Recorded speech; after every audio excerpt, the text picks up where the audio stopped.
Recuerda hacer el clic en me gusta y compartir la misa para que otros también puedan beneficiarse de la misa.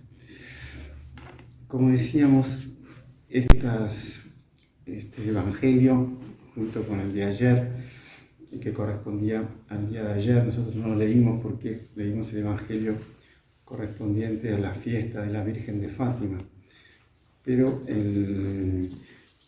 propiamente el evangelio que correspondía ayer también habla de toda esa increpación que Jesús hace a los fariseos. Como sabemos, los fariseos significa separado. Eran judíos que habían resistido a toda la influencia griega, que era muy mala, muy pésima, que era muy, toda la mitología griega y estaba, sobre todo en materia de costumbres, también en materia moral, era completamente relajada. Y estos fariseos se alejaron de toda esa mala influencia de Grecia sobre el pueblo judío. Y en este punto en eso fueron fieles. Pero ellos luego, dado ese prestigio de haber resistido a toda la influencia mala y defendido la buena causa, la religión de Moisés, la verdadera religión, ellos eran las cúpulas, las cabezas de la sinagoga, las cabezas religiosas del pueblo judío. Junto a los fariseos también estaban los doctores de la ley, que interpretaban la ley.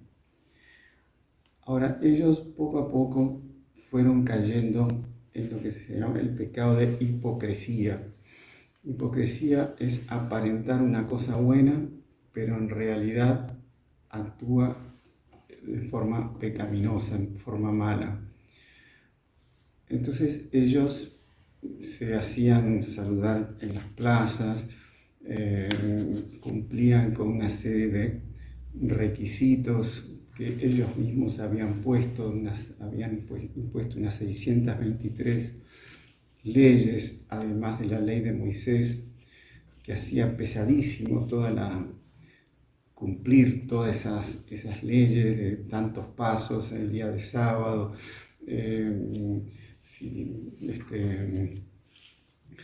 Si uno pasaba frente a un sepulcro y se tocaba el sepulcro, tenía que purificarse, porque el sepulcro era algo que estaba manchado. Toda una serie de cosas así que hacían casi la vida imposible. Y Jesús, en el Evangelio de ayer, les dice: ustedes cargan con leyes,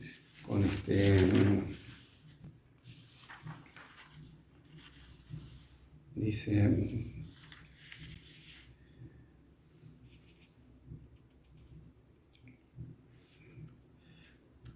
porque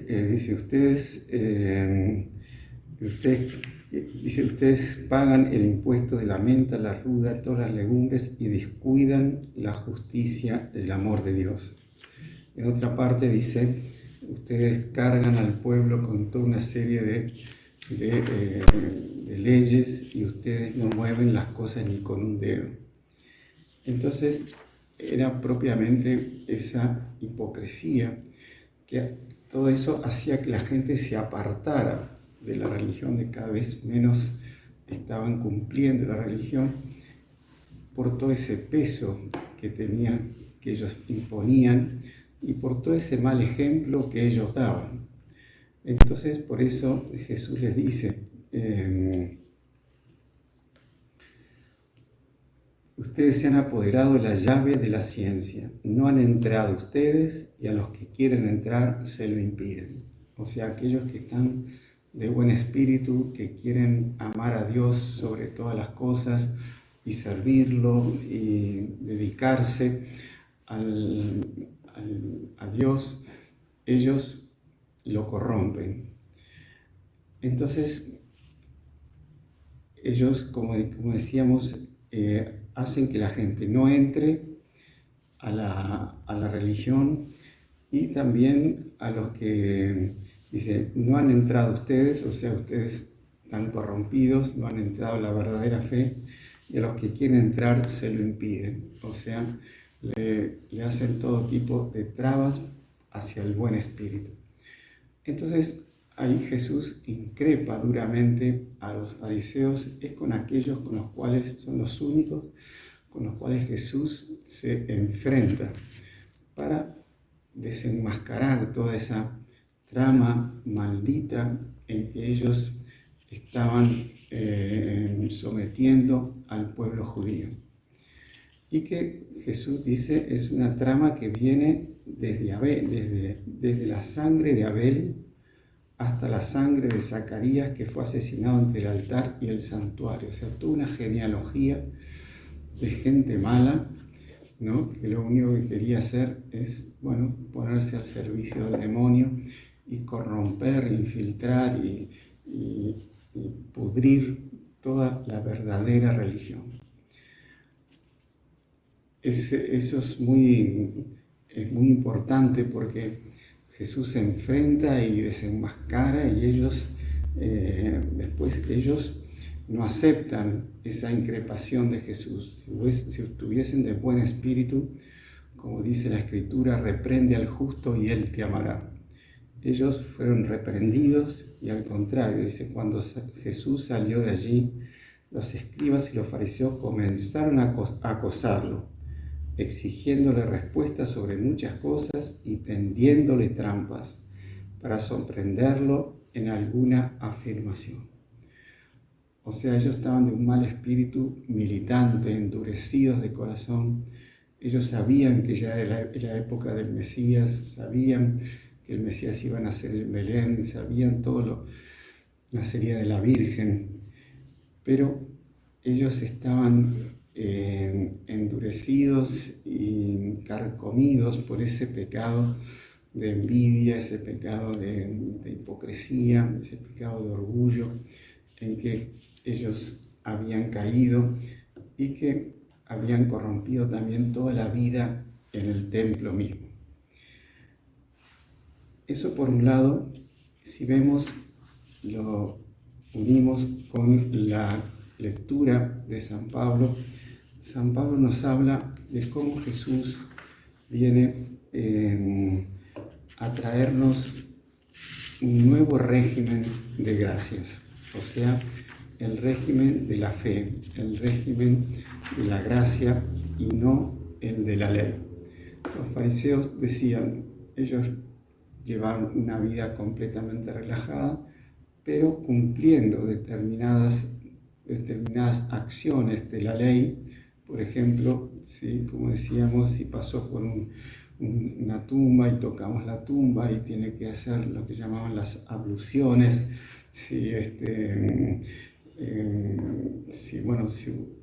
cometió algún pecado, bueno, ofrecía un sacrificio, o sea, un cabrito, un animal, y con eso ya estaba pagado. Entonces era solo cumplir con esos requisitos de la ley que ya la persona estaba salva. O sea, no había, para ellos no era importante, fundamental, lo que es el primer mandamiento de la ley: amar a Dios sobre todas las cosas. Ese amor que se doblaba en servicio a Dios y también servicio al prójimo. Y también ese servicio lo lleva a entregarse a la persona, a Dios. Todo eso para los fariseos no existía, solo era cumplir esos requisitos que ellos mismos habían puesto. Entonces, San Pablo viene hablando San Pablo a los cristianos de Roma, dice lo siguiente: sabemos que la justicia de Dios, atestiguada por la ley y los profetas, se ha manifestado independientemente de la ley. O sea, Acá justicia en el sentido de santidad. O sea, Jesús vino completamente fuera de los fariseos, fuera de las sinagogas, o sea, por obra y gracia del Espíritu Santo que se encarnó de Santa María Virgen. Y por la fe en Jesucristo viene la justicia, o sea, por la fe en Jesús viene la salvación, viene la santidad, la justicia de Dios para todos los que creen. Dice, no hay ninguna distinción, todos han pecado, todos nacimos en pecado con el pecado original, están privados de la gloria de Dios, pero son justificados, o sea, en el sentido son salvados, son santificados gratuitamente por su gracia, en virtud de la redención cumplida por Cristo. O sea, en virtud de la vida, pasión y muerte de Jesús, Jesús compró para todos nosotros la gracia para salvarnos. No fue por méritos nuestros, sino por puro amor de Jesús para salvar a sus hijos, a sus criaturas. Entonces dice, Él fue puesto por Dios como instrumento de propiciación por su propia sangre, gracias a la fe. O sea, Jesús es la víctima, es el elemento de propiciación. O sea, en el Antiguo Testamento los judíos ofrecían una víctima, o sea, un cordero, un animal en reparación por sus pecados. Acá la víctima es el propio Jesús, que por amor a nosotros se ofreció al Padre para conseguirnos la redención, el rescate del pecado. Nosotros a este momento nacíamos en pecado y con la pasión de Jesús consiguió las gracias para redimirnos. O sea, un dominico, él dice, para entender un poco ese misterio, dice, imagínense que Jesús consigue una gran piscina de agua cristalina, brillante, agua pura, y a partir de esa piscina salen 7 mangueras, que son los 7 sacramentos. Y bueno, esa agua limpia que viene de esa piscina, que son las gracias conseguidas por Jesús en su pasión, eso es dado a través de los ministros de Dios, de los sacerdotes y de los sacramentos a el pueblo fiel. Y esas gracias son las que santifican a la persona, o sea, los que convierten a la persona. La primera gracia es el bautismo, por el cual pasamos, se nos borra la culpa en la cual nacimos, la culpa original, y pasamos a ser hijos de Dios, sin ningún mérito nuestro. ¿Sí? Nosotros teníamos quizás meses o días cuando nuestros padres nos bautizaron, ¿no? Pero fue por obra de Dios, por Jesús, que quiso a nosotros santificarnos por medio de las gracias compradas por Él en su pasión. Entonces por eso dice, Él fue puesto por Dios como instrumento de propiciación, o sea, de reparación. Todos nuestros pecados ya están reparados. Ya Jesús pagó por todos nuestros pecados. Lo único que Él nos pide es que reconozcamos nuestros pecados y pidamos perdón. Eso es lo que justo los fariseos no querían hacer y no hicieron, y hasta que mataron a Jesús. En ningún momento ellos pidieron perdón. Pero nosotros tenemos esa gracia de haber nacido en el Nuevo Testamento con toda la redención de nuestro Señor Jesucristo, que a toda costa nos quiere salvar. Dice, de esa manera Dios ha querido mostrar su justicia. Justicia acá, su santidad. En el tiempo de la paciencia divina, pasando por alto los pecados cometidos anteriormente. O sea, Jesús pasó por encima de todos nuestros pecados. Él quiso salvarnos por puro amor. Y en el tiempo presente, siendo justo y justificando a los que creen en Jesús. Solo nos pide que creamos en Él, que tengamos fe, que tengamos amor y que tengamos arrepentimiento de nuestros pecados. La persona cuando va a la confesión, además de confesar los pecados, tiene que tener lo que se llama el dolor por los pecados, o sea, el deseo de arrepentimiento y de un propósito de comenzar una vida nueva. Puede ser que después caiga nuevamente, pero lo único que tiene que hacer es volver a la confesión, volver a pedir perdón, que siempre Jesús lo va a perdonar, siempre, por más que sea 1000 veces y 1000 veces peores su pecado que los primeros, siempre, nunca podemos desesperar del perdón de Jesús, porque las gracias que conquistó Jesús, esa piscina de gracias, es el mar, el océano. Los océanos quedan chicos en comparación con la infinitud de las gracias que Jesús consiguió para salvarnos. Y todas esas gracias son son infinitamente mayor que la maldad de nuestros pecados. Entonces, por eso dice, el Salmo dice, en ti se encuentra la misericordia, Señor. O sea, es una misericordia infinita. Es una misericordia que a toda prueba, por más que podemos hasta abusar de la misericordia de Dios, y por eso el Sagrado Corazón de Jesús, lo que en las revelaciones, Él dice, lo que más me duele del pecador no es el pecado, sino que después no venga a pedir perdón.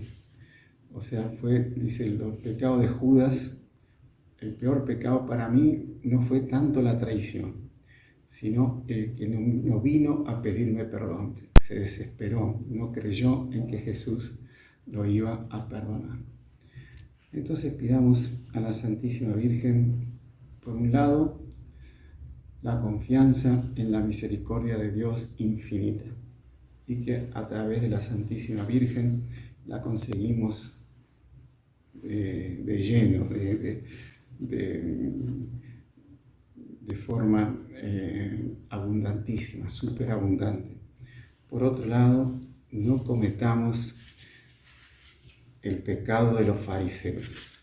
El pecado de los fariseos de endurecer el corazón frente a las llamadas que Dios nos hace, Jesús nos hace continuamente a lo largo del día, a través de inclinaciones, a través de soplos de la conciencia, soplos de la voz de la gracia, a través de ejemplos que otros nos dan, a través de la belleza de la creación, la belleza de las leyes que Dios puso en la creación.